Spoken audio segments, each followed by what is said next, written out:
क्योंकि तामीर इजी है। अच्छा अमजद साहब, पहले आपने जो मेंशन किया उसमें चार चीज़ें आपने कंक्रीट की डेफिनेशन में गिनवाई। उसमें सीमेंट है, उसमें एग्रीगेट में आपने रेत बताई, बजरी बताई और पानी का मेंशन किया। लेकिन जब आपने रेशो पे बात की तो उसमें पानी का जिक्र नहीं किया। इसके बारे में बताइए।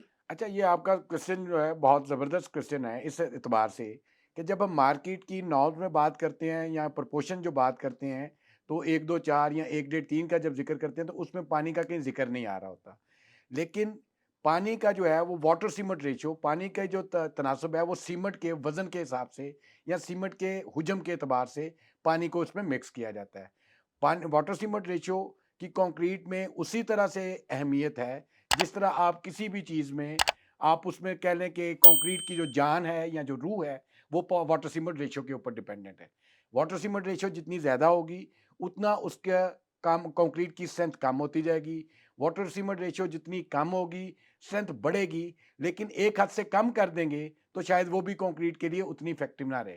तो इसका मतलब ये हुआ कि एक खास या ऑप्टिमम वाटर सीमेंट रेशियो होती है, यानी पानी का सीमेंट के साथ के वजन के हिसाब से एक खास तनासब है जिसके साथ कंक्रीट की हम मैक्सिमम स्ट्रेंथ अचीव करते हैं। किस कंक्रीट की स्ट्रेंथ के लिए कितना पानी रिक्वायर्ड है। सर ये बताइए कि कंक्रीट की मिक्सिंग कैसे की जाती है। कंक्रीट मिक्स करने के लिए जो घरों के आप लोग मामलात की जिस हवाले से हम लोग बात कर रहे हैं स्पेशली, उसमें मिक्सर मशीन का इस्तेमाल किया जाता है।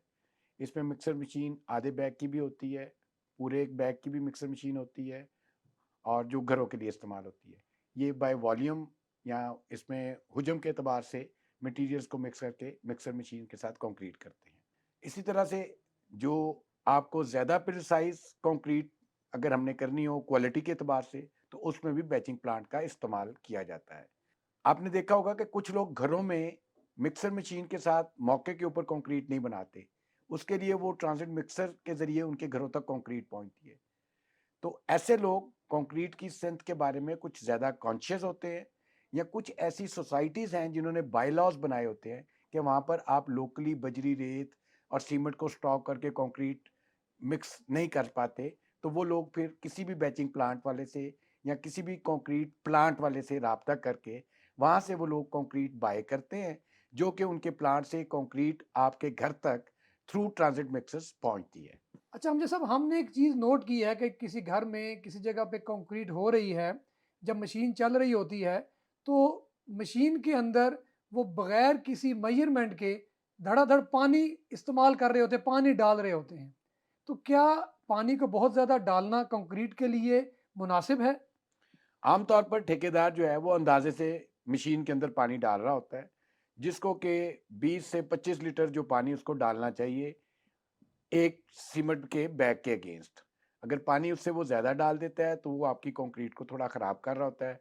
पानी उससे कम होगा तो तब भी आपको कंक्रीट से जो रिक्वायर्ड रिजल्ट्स हैं वो नहीं मिलते। ठीक तो है। लिहाजा पानी उनकी चूँकि प्रैक्टिस होती है, वो अंदाजे के साथ पानी डालते हैं। अच्छा सर, अभी अक्सर हम सुनते हैं कि लेंटर डल रहा है।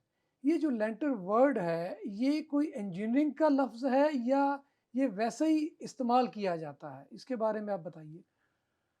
लेंटर वैसे तो कोई लफ्ज़ नहीं है, लेकिन चूँकि जब भी हमारे घरों की पहले लेवल की छत पड़ती है, जो कि स्लैब होती है, और जो टॉप वाली स्लैब होती है, उसको आमतौर पे हम छत कहते हैं, रूफ़ कहते हैं।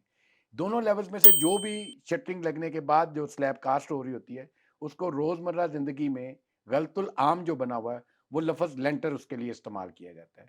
तो लिहाज़ा आपकी जो भी स्लैब, चाहे वो ग्राउंड फ्लोर लेवल की हो या फर्स्ट फ्लोर लेवल की हो या रूफ़ लेवल पे आ रही हो, तो उसको स्लैब को आमतौर पे मार्केट में लेंटर कहा जाता है, जो स्पेसिफिकली कोई वर्ड नहीं है। कंस्ट्रक्शन से रिलेटेड रहनुमाई और अपडेट्स के लिए विजिट कीजिए tameereasy.com। क्योंकि तामीर इजी है।